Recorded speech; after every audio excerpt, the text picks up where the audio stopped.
Hey everyone, ever felt drowned in a sea of tabs? Or maybe get that slight irritation seeing a colleague with 100 tabs opened?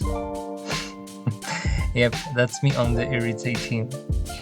Have you toyed around with a tab grouping? No, it's like drawer for your tabs.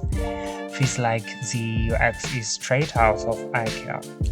So you can just group them, name them, pick a color, and there you go. And one pro tip: organize as you browse. You will love Chrome day after day. Oops, closed Chrome? Don't worry. If you are logged in to your Chrome profile, your grouped tabs are saved.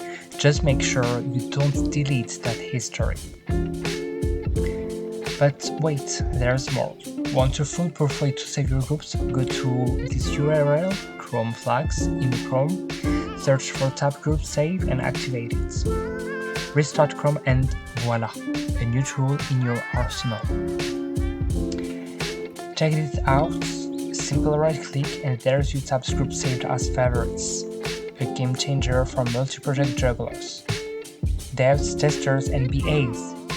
I'm looking at you. So sold on it?